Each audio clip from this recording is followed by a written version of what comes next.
नमस्कार दोस्तों, स्वागत है आपका आपके अपने YouTube चैनल समर्पण एजुकेशन में। दोस्तों एक्सटेट का सिलेबस हमने शुरू कर रखा है और साइकोलॉजी की क्लासें हो चुकी हैं, मतलब हो रही हैं और उसी कड़ी में जो हम आगे बढ़ने वाले हैं। और दोस्तों अगर आप अभी जो चैनल के ऊपर नए हैं तो आप जो चैनल को आप सब्सक्राइब कर लीजिए, क्योंकि एचटेट जो 2023 है वो आपको क्लियर करना है। क्योंकि जब तक टेट को तोड़ेंगे नहीं तब तक पाठ्यक्रम को छोड़ेंगे नहीं। तो आप जो है इसमें आप अच्छे तरीके से आपने करना है। तो इसमें जो हम क्विज लेकर आए हैं और फटाफट से कम समय में ज्यादा से ज्यादा करवाने का हम प्रयास कर रहे हैं।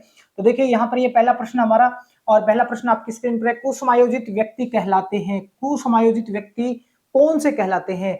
तो अधिकतर अनुचित ढंग से द्वंद्वात्मक स्थिति का सामना करते हैं वो कहलाते हैं, या समाज विरोधी गतिविधियों में सहभागिता रखते हैं वो कहलाते हैं, या द्वंद्व को दूर करने में जो असमर्थ होते हैं वो कहलाते हैं। अर्थात ये सभी कहलाते हैं। तो देखिए कुसमायोजित व्यक्ति यानी कि जिस व्यक्ति का समायोजन जो है वो ठीक प्रकार से नहीं है, ऐसे व्यक्ति क्या कहलाते हैं? तो ऐसे व्यक्ति कुसमायोजित कहलाते हैं। और वो व्यक्ति कौन कौन से हो सकते हैं? जो अनुचित जो ढंग से उनका द्वंद्वात्मक स्थिति का सामना करते हैं अपने खुद के साथ, और जो समाज विरोधी गतिविधियों में भी शामिल हो सकते हैं, और जो द्वंद्व दूर करने में असमर्थ होते हैं, ऐसे व्यक्ति जो है वो कहलाते हैं। तो राइट आंसर हमारा हो जाएगा ऑप्शन डी कि कुसमायोजित व्यक्ति ये उस प्रकार के सारे कहलाते हैं।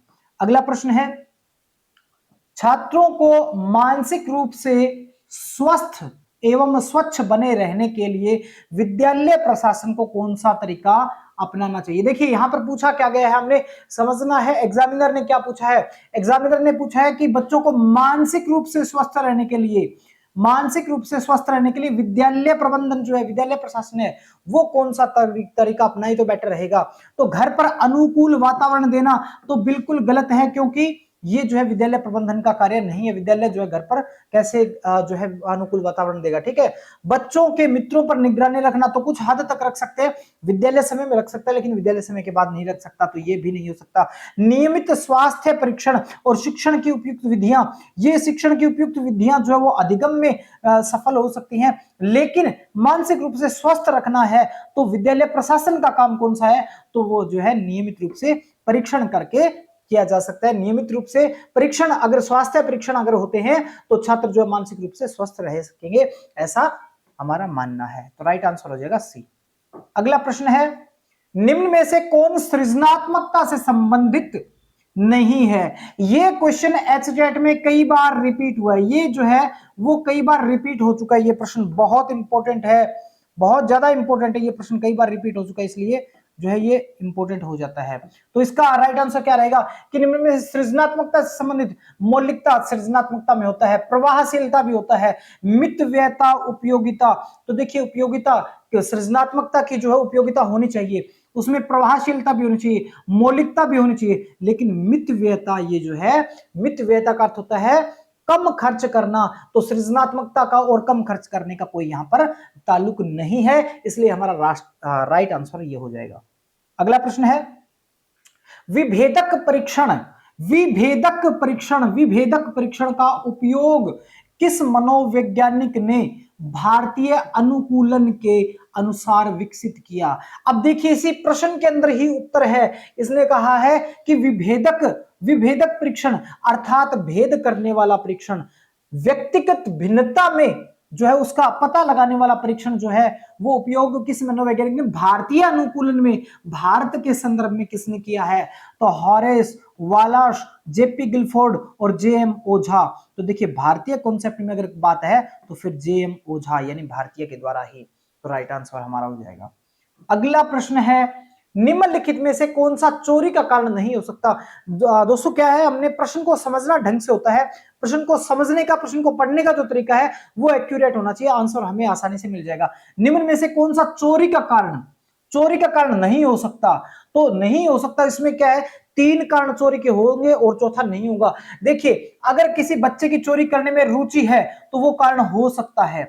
अगर अभिक्षमता है यानी कि उस बच्चे के अंदर ऑलरेडी गॉड गिफ्टेड है अगर ये आदत, तो वो हो सकता है चोरी का गुण हो सकता है, चोरी का कारण हो सकता है। बच्चे की आदत उसकी संगति की वजह से हो सकती है, तो भी बच्चा चोरी कर सकता है। लेकिन अगर अभिभावकों का नियंत्रण और अनुशासन अगर होगा तो बच्चा चोरी नहीं करेगा। अभिभावकों का नियंत्रण और अनुशासन जो है वो क्या है, वो चोरी करने का कारण नहीं हो सकता।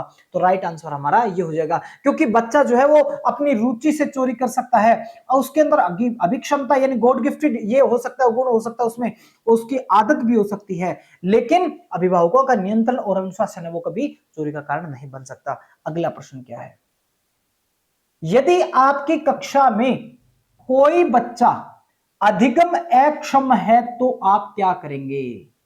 अगर कोई बच्चा अधिगम अक्षम है तो आप क्या करेंगे? उसकी ओर कोई ध्यान नहीं देंगे, तो ऐसा तो बिल्कुल भी एज ए टीचर नहीं कर सकते। उसकी अभिक्षमता किस प्रकार की है यह जानकर उसको सिखाने का प्रयास करेंगे, ठीक है। उसकी अतिरिक्त कक्षाएं लेंगे, ये भी ठीक है। उसकी बैठक व्यवस्था कक्षा के बुद्धिमान बच्चों के साथ करेंगे, तो ऐसा नहीं है, क्योंकि जो आपका आरटीई और एनईपी जो है ये खास कर किसके ऊपर फोकस कर रही है?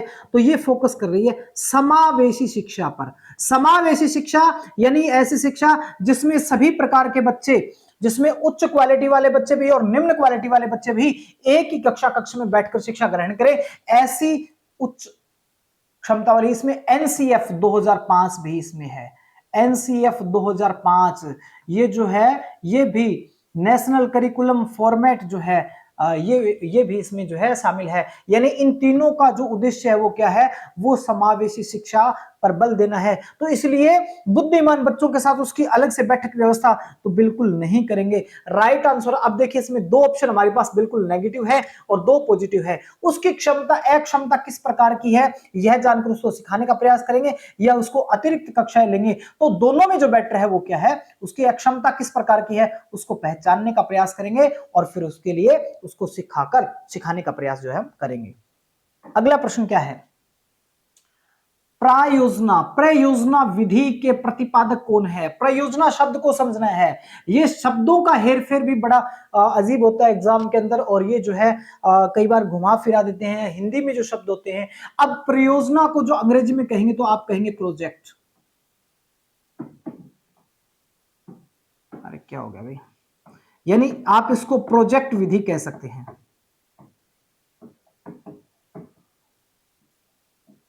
अरे लिखा जा भाई, क्या बात है, प्रोजेक्ट, ये प्रोजेक्ट विधि है। इसके प्रतिपादक कौन है? दुर्खीम, प्लेटो, किलपैट्रिक और सुकरात। तो इसके जो प्रयोजना विधि के जो प्रतिपादक हैं वो कौन है? तो वो है लॉरेंस किलपैट्रिक। लॉरेंस किलपैट्रिक जो है ये जॉन डीवी के शिष्य हैं। किसके? ये जॉन डीवी के शिष्य हैं। और जॉन डीवी इन्होंने भी कुछ खास बात कही है। इन्होंने कहा है शिक्षा जो है वो त्रिध्रुवीय प्रक्रिया है। ये प्रश्न भी आया हुआ है एग्जाम के अंदर, ये भी प्रश्न आया हुआ है। दोनों प्रश्न एक बार, दोनों एक साथ ये प्रश्न आए थे स्टेट के अंदर, शायद 2014 के अंदर आए थे, जिसमें ये प्रश्न भी पूछा गया था कि प्रोजेक्टिव विधि जो है उसके प्रतिपादक कौन है? किलपैट्रिक है। और दूसरा ये था कि शिक्षा को त्रिध्रुवीय प्रणाली किसने कहा है? तो वो जॉन डीवी ने कहा है, और ये किलपैट्रिक जो है वो जॉन डीवी के शिष्य थे। अगला प्रश्न, राष्ट्रीय दृष्टि बाधितार्थ संस्थान NIVH, national institute for visual handicapped, NIVH आ सकता है। थोड़ा सा आप इसको ये यहां पर इसकी जगह अगर ये दे देता ओनली एग्जामिनर जो है आपके साथ खेल जाता, NIVH का मुख्यालय कहां स्थित है या NIVH कहां स्थित है, तो फिर इसको थोड़ा सा देखना होता है कि ये national institute for visual handicapped ये जो है वो कहां है? तो ये शिमला में है, कोलकाता में है, देहरादून में है या दिल्ली में है? तो फटाफट से क्वेश्चन नंबर 8 लिख करके कमेंट में और उसका आंसर आप दे दीजिए। इसका आंसर जानने से पहले तो मैं बता देता हूं, राष्ट्रीय दृष्टिबाधित संस्थान जो है इसका मुख्यालय कहां है? तो इसका मुख्यालय देहरादून में है।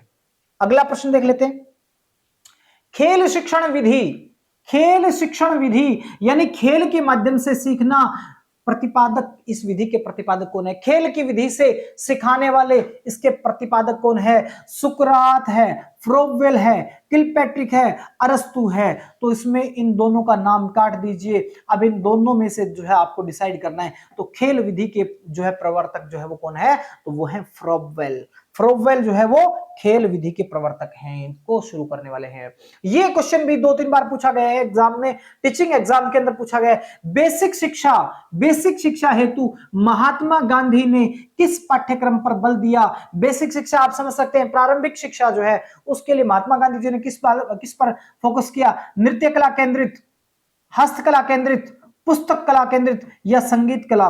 तो गांधी जी ने एक बात कही है, गांधी जी ने कहा है कि जो खेल है वो क्या होना, जो शिक्षण विधि है उसमें क्या है? उसमें रोजगार को शामिल करना है, रोजगार परक होनी चाहिए, है ना। गांधी जी ने क्या कहा कि शिक्षा जो है वो कैसी हो? रोजगार परक हो, अकेली ज्ञान परक नहीं, रोजगार परक भी होनी चाहिए। तो इसके तहत उन्होंने कहा कि हस्तकला को भी बढ़ावा देना चाहिए। अगला प्रश्न है, विद्यालयों को किसके लिए व्यक्तिगत भिन्नताओं को पूरा करना चाहिए? यानी कि यहां पर 4 कारण है, उसमें से व्यक्तिगत भिन्नताओं का प्रयोग जो है वो किस लिए विद्यालय करें, यानी किस कार्य की पूर्ति के लिए जो है विद्यालय व्यक्तिगत भिन्नताओं का पता लगाएं। तो पहला है व्यक्ति शिक्षार्थी को विशिष्ट होने की अनुभूति कराने के लिए। तो हमें शिक्षार्थी को विशिष्ट अनुभूति नहीं करवानी है। व्यक्तिगत शिक्षणार्थियों के मध्य खाई को कम करने के लिए, यह भी नहीं है। शिक्षार्थियों के निष्पादन और योग्यताओं को समान करने के लिए, तो शिक्षार्थियों के निष्पादन और योग्यताएं समान बहुत मुश्किल है। तो यह समझने के लिए कि क्या शिक्षार्थी सीखने के योग्य है या अयोग्य है। तो अगर अयोग्य है तो उसमें किस प्रकार से योग्य कर सकते हैं, इन चीजों का पता लगाने के लिए जो है व्यक्तिगत भिन्नताएं जो है उनका प्रयोग विद्यालय को करना चाहिए। तो राइट आंसर हमारा क्या हो जाएगा? राइट आंसर हो जाएगा ऑप्शन डी। चलिए दोस्तों, अगला जो है, इस बीच में आपको एक सूचना देना चाहूंगा कि हम अभी जो है 7 तारीख से लगातार पूरे दिन जो है आपको दिन में मतलब आपको मैक्सिमम टाइम जो है आपको मिलने वाला है। और उसमें जो आपका एस्टेट का जो पाठ्यक्रम है वो विभिन्न शिक्षक साथियों के साथ जो है वो आपको पूरा करवाने का प्रयास किया जाएगा, क्योंकि बहुत नजदीक एग्जाम है, एग्जाम का टाइम बहुत नजदीक है, इसलिए फटाफट से। और मैं तो आपसे ये चाहूंगा कि आप जो है वो ऑथेंटिकेट जो बुक्स होती हैं उनको स्टडी कीजिए, उसके बाद ज्यादा से ज्यादा जो है मॉक टेस्ट लगाइए, और कोशिश करेंगे मॉक टेस्ट जो है वो भी हम जो हमारी वेबसाइट पर उपलब्ध आपको करवाएं। तो इस बीच में ये अगला प्रश्न है, एक शिक्षिका की कक्षा में कुछ शारीरिक विकलांगता वाले बच्चे हैं, शारीरिक विकलांगता वाले बच्चे हैं एक शिक्षिका की क्लास में, और निम्नलिखित में से उसके लिए क्या कहना सबसे उचित होगा? यानी कि मैडम को क्या कहना चाहिए, या कुछ कथन है कि पोलियो, मैडम क्या ये कहे कि पोलियोग्रस्त बच्चे अब एक गाना प्रस्तुत करेंगे, क्या ऐसा कहना चाहिए? बिल्कुल नहीं कहना चाहिए, क्योंकि कोई व्यक्ति किसी रोग से ग्रसित है, कोई छात्र किसी रोग से, किसी अक्षमता से ग्रसित है, तो उस अक्षमता का नाम हमें नहीं लेना चाहिए। पहिया कुर्सी वाले बच्चे हॉल में जाने के लिए अपने समन्वयक साथी बच्चों की मदद ले सकते हैं। तो देखिए यहां पहिया कुर्सी वाले बच्चे यानी एक विशेष समुदाय बना दिया, तो ऐसा कहना भी मैडम के लिए अनुचित रहेगा। अगला है, शारीरिक रूप से असुविधाग्रस्त बच्चे कक्षा में ही कोई वैकल्पिक गतिविधि कर सकते हैं। देखिए यहां पर शब्द का प्रयोग किया है असुविधाग्रस्त बच्चे, शारीरिक रूप से असुविधाग्रस्त बच्चे कक्षा में ही कोई वैकल्पिक गतिविधि कर सकते हैं। और लास्ट है, खेल के मैदान में जाने के लिए मोहन आप अपनी बैसाखियों का प्रयोग क्यों नहीं करते? तो बैसाखियों का प्रयोग यानी एक उपकरण है, इसका भी हम प्रयोग नहीं कर सकते। तो एक शिक्षिका को कौन सा कथन सबसे उचित रहेगा? तो यह कथन सबसे उचित रहेगा कि शारीरिक रूप से असुविधाग्रस्त बच्चे कक्षा में ही कोई वैकल्पिक गतिविधि कर सकते हैं। अगला प्रश्न, रिक्त स्थान के कारण प्रतिभाशालिता होती है, किस कारण होती है प्रतिभाशालिता? मनोसामाजिक कारकों के कारण। ये इसका कहना है कि सामाजिक और मानसिक दोनों कारकों को मिलाकर जो है प्रतिभाशालिता होती है। आनुवांशिक कारणों के कारण या आनुवांशिक रचना के कारण, या 2 और 3। तो देखिए इसमें जो है आनुवांशिकता जो है महत्वपूर्ण कारक होता है कि व्यक्ति ज्यादातर जो होते हैं जीनियस होते हैं, प्रतिभाशाली होते हैं, विशेष योग्यता रखते हैं वो बच्चे जो आनुवांशिक कारकों के कारण, आनुवांशिक रचना के कारण जो है ऐसा करते हैं, जिसमें सामाजिकता का बहुत ही कम रोल होता है। तो इसलिए इन तीन चार ऑप्शन में बेटर ये रहेगा कि ऑप्शन 2 और ऑप्शन 3, यानी 2 और 3 आनुवंशिक कारकों और आनुवंशिक रचना के कारण जो है प्रतिभाशालीता होती है। अगला प्रश्न देखिए, गतिक कौशल गतिक कौशलों में अधिगम निर्योग्यता कहलाती है। गतिक कौशल एक्ट जो हम करते हैं उन कौशलों में नियोग्यता यानी किसी प्रकार की अक्षमता है, वो क्या कहलाती है? डिस्फेजिया। डिस्फेजिया क्या होती है? डिस्फेजिया होती है कि आपको जो है कुछ निगलने में, यानी गले की परेशानी अगर आपको है, गले की परेशानी जो अगर आपको है तो वो जो है आपकी डिस्फेजिया होती है। ठीक है। हाँ, अगला है डिस्प्रेक्सिया और एक डिसकैलकुलिया। तो आपको मैं थोड़ा सा बता देता हूं कि कैलकुलिया है यानी कैलकुलेट शब्द से बना है, और कैलकुलेट शब्द का अर्थ होता है गणना। तो ये जो कैलकुलिया है वो किससे संबंधित होती है? गणना से संबंधित होती है। डिसलेक्सिया जो है वो किससे संबंधित होती है? ये पठन संबंधी विकार से संबंधित होती है। ये पठन विकार को इंगित करता है, यानी ये जो रोग है वो पठन विकार से संबंधित है। और डिस्प्रेक्सिया क्या है? ये गतिक कौशल में निर्योग्यता। गतिक कौशल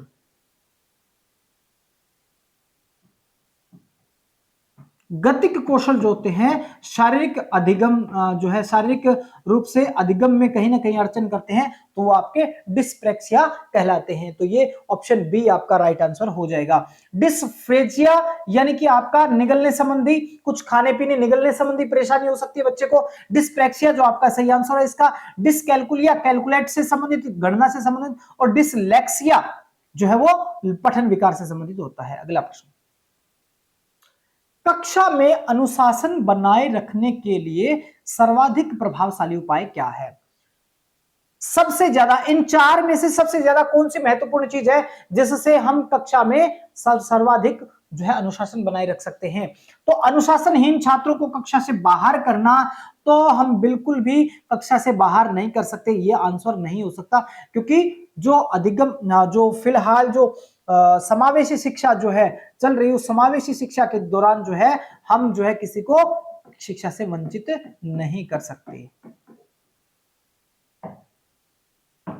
चलिए, अरे रे क्या हुआ? अगला,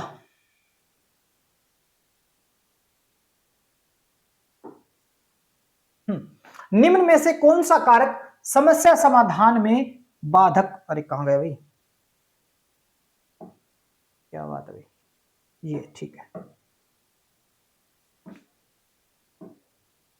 निम्न में से कौन सा कारक समस्या समाधान में बाधक हो सकता है? समस्या के समाधान में कौन सा बाधक हो सकता है? रुचि, मानसिक विकृति, बुद्धि, पूर्व अधिगम स्तर। कौन सा बाधक हो सकता है, यानी कि अधिगम में कौन सा जो समस्या समाधान में कौन सा कारक बाधित कर सकता है, बाधक हो सकता है? तो वो मानसिक विकृति हो सकती है, क्योंकि रुचि जो है वो समस्या के समाधान को और आसान करती है। बुद्धि जो है ये भी कार्य को आसान करती है। पूर्व अधिगम स्तर है, ये भी किसी कार्य को, किसी भी समस्या को समाधान करने में सक्षम होता है या सहायता करता है। लेकिन जो मानसिक विकृति है ये बाधक होती है। अगला प्रश्न है, आधुनिक शिक्षा मनोविज्ञान का अनुप्रयोग आधारित है। आधुनिक शिक्षा में मनोविज्ञान का अनुप्रयोग, मनोविज्ञान साइकोलॉजी, यानी कि ये जो साइकोलॉजी एप्लीकेशन है वो किस पर आधारित है? व्यक्तिगत भिन्नताओं पर, धर्म पर, वर्ग पर, विद्यालय प्रबंधन पर। तो वर्तमान कॉन्सेप्ट में अगर बात करें कि जो मनोविज्ञान है वो व्यक्तिगत भिन्नताओं पर जो है वो आधारित है, व्यक्तिगत भिन्नताओं पर आधारित है।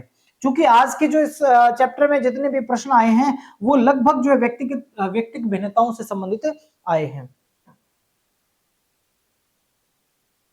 यह प्रश्न है, वह प्रक्रिया जिसके द्वारा वस्तुओं तथा वस्तुनिष्ठ तथ्यों को ज्ञानेंद्रियों द्वारा जाना जाता है। यानी ज्ञानेंद्रियों द्वारा किसी चीज को जानना क्या कहलाता है? तो निर्देशन कोई व्यक्ति जब हमें डायरेक्शन करता है वो प्रत्यक्षीकरण, प्रशिक्षण या अभिक्रमित अधिगम।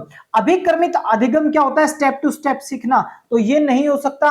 प्रशिक्षण एक अलग चीज है, निर्देशन अलग है, लेकिन यहां पर जो प्रत्यक्षीकरण है वो क्या होता है कि किसी चीज को इंद्रियों के द्वारा, चाहे वो हाथ से छूकर, आंखों से देखकर, जिह्वा से चखकर, नाक से सूंघकर, कानों से सुनकर, इन इंद्रियों के द्वारा, ज्ञानेंद्रियों के द्वारा, इन 5 ज्ञानेंद्रियों के द्वारा जो भी अधिगम किया जाता है वो प्रत्यक्षीकरण कहलाता है। अगला प्रश्न है, व्यक्तिक भिन्नता पर सर्वप्रथम महत्वपूर्ण कार्य करने वाले व्यक्ति कौन थे? व्यक्तिगत भिन्नता पर जो सबसे पहले काम किया था किसने? वुंट ने, वॉटसन ने, फ्रांसिस गाल्टन ने या स्किनर ने? तो व्यक्तिगत भिन्नता पर जो कार्य करने वाले सबसे पहले इस चीज पर काम किया था वो कौन थे? वो थे फ्रांसिस गाल्टन। फ्रांसिस गाल्टन ने इस मुद्दे पर सबसे पहले काम किया है। अगला प्रश्न, छात्रों में सीखने की योग्यता निर्भर करती है। छात्रों में सीखने की योग्यता किस चीज पर निर्भर करती है? निम्न में से, वैसे बहुत सारे कारक हो सकते हैं, लेकिन निम्न में से कौन सा कारक सबसे महत्वपूर्ण है? सामाजिकता पर, संस्कृति पर, परिवार पर या व्यक्तिगत भिन्नता पर? तो छात्रों में सीखने की योग्यता जो है व्यक्तिगत भिन्नता पर निर्भर करती है। कोई किसी गति से सीखता है, कोई किसी गति से सीखता है, कोई कितनी जो है वो जल्दी सीखता है, कोई कितना मुश्किल सीखता है। निम्नलिखित में से कौन सी विशेषता बालकों के संवेगों की विशेषता है? यानी कि निम्न में से कौन सी ऐसी विशेषता है जो संवेगों के लिए बिल्कुल उपयुक्त है, संवेगों के लिए बिल्कुल सही है, कि ये क्षणिक होते हैं, संवेग जो है वो क्षणिक होते हैं, ये तीव्र नहीं होते, ये व्यवहार में परिलक्षित नहीं होते, ये लंबे समय तक रहते हैं। तो जो संवेग होते हैं वो लंबे समय तक नहीं होते, ये व्यवहार में परिलक्षित होते हैं और ये तीव्र भी हो सकते हैं और ये क्षणिक होते हैं। ये बात सही है कि जो संवेग होते हैं वो क्षणिक होते हैं, बालकों में जो संवेग होते हैं वो क्या होते हैं? क्षणिक होते हैं। तो इस प्रकार से हमारे ये आज के इस क्लास में थे कुल 21 क्वेश्चन, और ये कुल मिला के 21 क्वेश्चन का जो हमारा सेट था। तो इस प्रकार से आपको सुबह शाम दोनों टाइम जो है वो दो वीडियोस जो आपको मिल रही है, और आगे जब मंगलवार से जो है आपको दिन में भी लाइव सेशन भी आपको मिलेंगे। तो साथियों, अगर आप अभी तक हमारे चैनल को सब्सक्राइब नहीं किए हैं तो चैनल को सब्सक्राइब कर लीजिए, बेल आइकन भी दबा लीजिए, और इस वीडियो के लिंक में आपको व्हाट्सएप ग्रुप का लिंक भी मिल जाएगा। वहां से आप जो है हमारे मॉक टेस्ट जो है फ्री ऑफ कॉस्ट जो है वो आप लगा सकते हैं। उनका लिंक भी आपको, जो पुराने मॉक टेस्ट पड़े हैं उनको, वो लिंक भी है, वो लगा सकते हैं, और नए टेस्ट जो है हम शुरू करने वाले वो भी लगा सकते हैं। बिल्कुल फ्री ऑफ कॉस्ट आपको ये सारे का सारा मटेरियल जो है वो आपका, ये मान के चलिए जो 20 नवंबर है, 20 नवंबर तक जो है आपको जो है ये सिलेबस जो है आपको विभिन्न विषयों का आपको हम कंप्लीट करवाने का प्रयास करेंगे, और उसके बाद में हमारा शुरू होगा रिवीजन। तरीका हमारा रहेगा क्वेश्चन बेस्ड, क्वेश्चन उठाइए, उससे रिलेटेड जो है डिस्कशन कीजिए। ये जो बिल्कुल आसान लेवल के जो क्वेश्चन है वो हमने शुरुआत की है, धीरे धीरे स्टेप टू स्टेप जो है वो कठिन प्रश्नों की ओर हम बढ़ते चलेंगे। तो उम्मीद करते हैं ये सारी चीजें आपको अच्छी लग रही होंगी, इसलिए वीडियो देखने के लिए बहुत बहुत धन्यवाद।